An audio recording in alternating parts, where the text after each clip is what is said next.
I can tell you without a doubt that if you're analyzing your life right now within some disturbing emotion, that 100% of the time you're going to make your brain worse.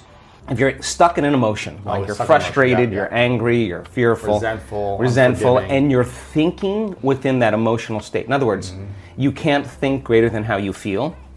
That means then you were thinking in the past, because those emotions are a record or residue of the past. So we see people in the process of change that are analyzing in duality or polarity. That kind of drives the brain into higher states of arousal and further away from true change. So we've done thousands and thousands and thousands of brain scans, and we now know that there's a formula to create greater brain coherence, greater brain efficiency, to make your brain work better. And when your brain works better, you work better. At the same time, it requires a clear intention and an elevated emotion to begin to change your energy and to change your life. And nobody changes until they change their energy, right? So then how do you get a person out of resentment, frustration, into joy and freedom? Why would they feel grateful or joyful or free if the experience hasn't happened? So most people are spending the majority of their life waiting for something out there to take away their emptiness or pain or the resentment in here. Well, if they're waiting their whole life in separation or lack, then and we create reality, then the lack is driving certain thoughts, which is creating more separation and more lack. So teaching people then to begin to condition their body emotionally before the evidence takes place in their life is breaking a significant habit, right? Yes. So instead of living by cause and effect, now we're beginning to cause and effect. So the moment you start feeling whole and grateful, we now know your healing will begin at that moment. Yes. The moment you start feeling worthy and abundant, your wealth is coming. You're generating a certain amount of energy, a certain amount of wealth. Let's stop telling the story of your past and let's start telling the story of your future. And people who aren't defined by a vision of the future, for the most part, are left with memories of the past.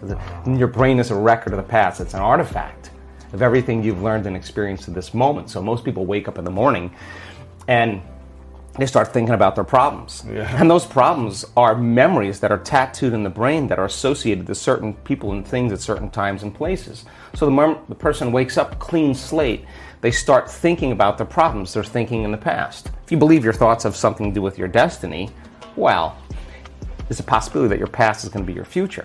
Every one of those problems has an emotion associated with it. So then the moment you start recalling the problem, you start feeling unhappy.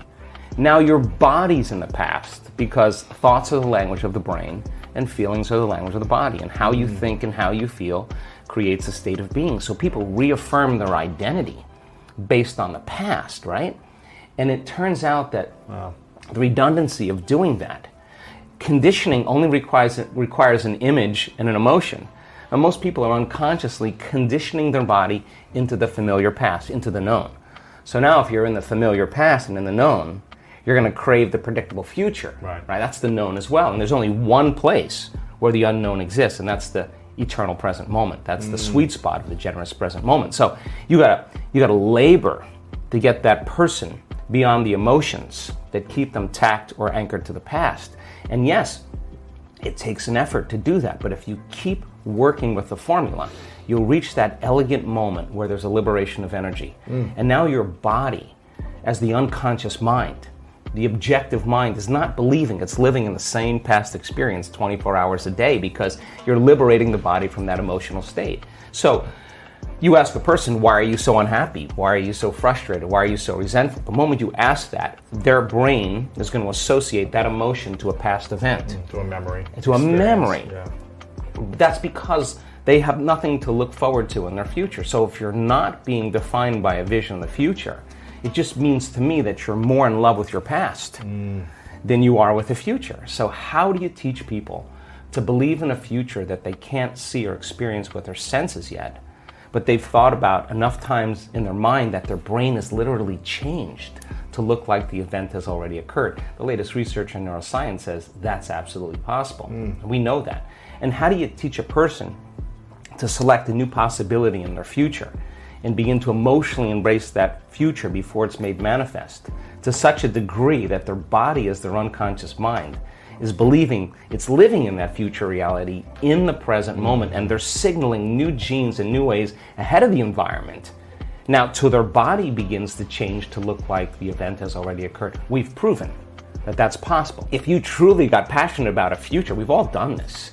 You get a wild idea in your mind and you start holding on to that vision and you're preoccupied with it.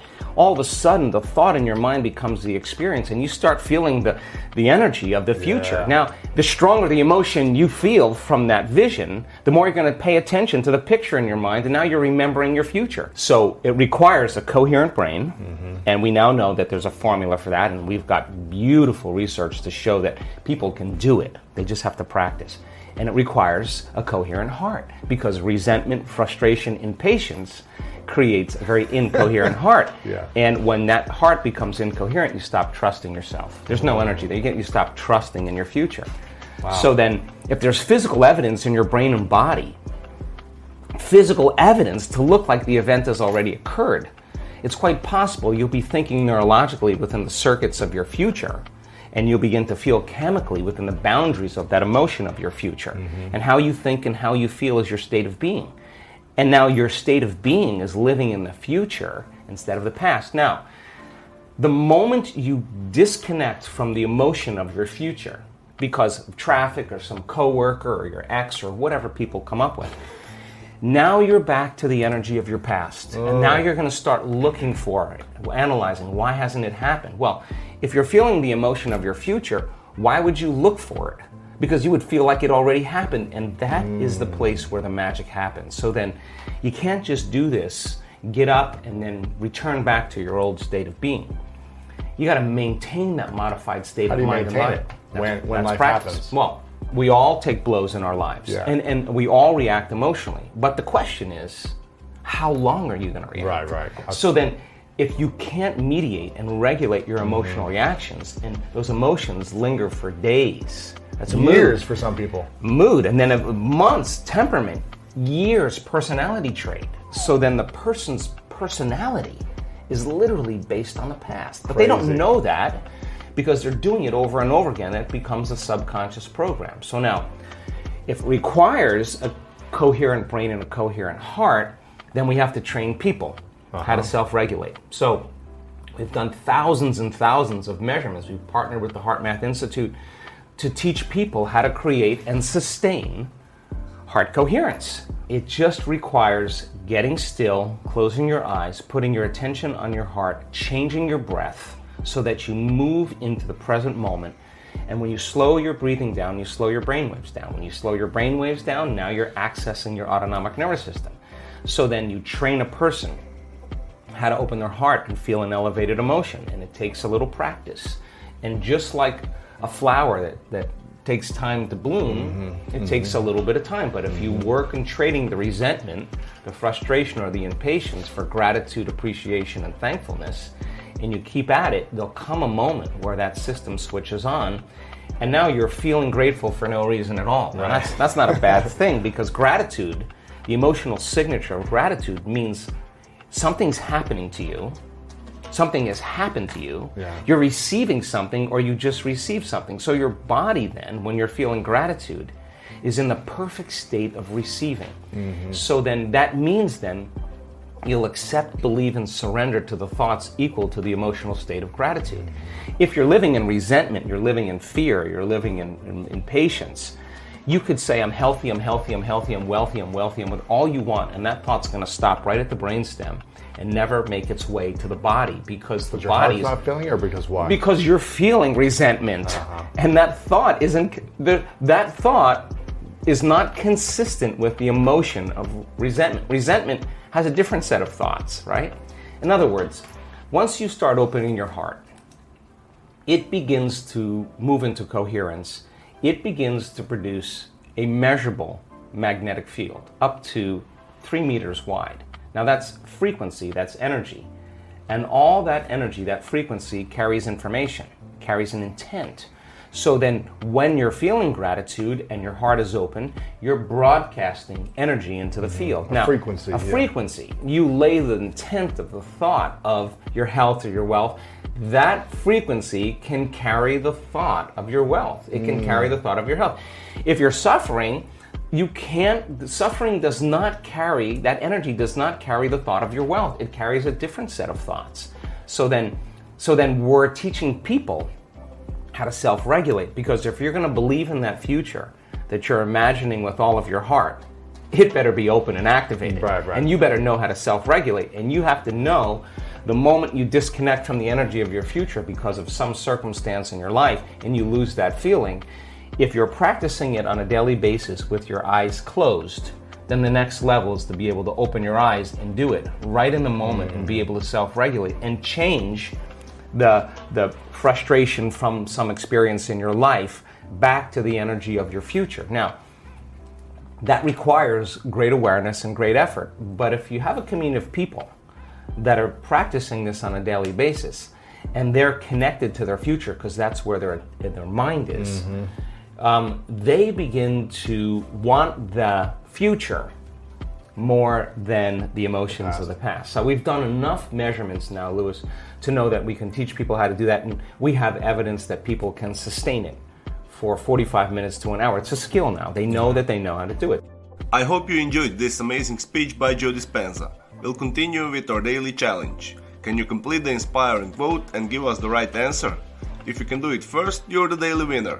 Many of you knew the right answer the last time, so congratulations to everyone with the correct answer. We were looking for 2 words, and the quote was Joe Dispenza's and goes like this: to truly change is to think greater than. The correct answer was your environment. So to truly change is to think greater than your environment. Today we also have the quote that belongs to Joe Dispenza, and it goes like this: we cannot create a new future by holding on to emotions of. So we are looking for 2 words, and I'm sure you will know the right answer. Write your answer in the comments below the video. Even if you're not sure, try and guess. You might be the winner of this challenge. If you love this video and find it helpful, give your thumbs up and share it with your friends. Help me make this video more popular. Don't forget to subscribe and hit that bell button so you don't miss my new videos and new challenges. So hit the bell button and you will get notification when a new video is published. If you really like what we do here and want to support us, you can join our channel and our community for a symbolic fee and gain many other additional features. You can do that by clicking the join button next to the subscribe button. Or you can click on the link in the description of this video. Stay good and have a great day.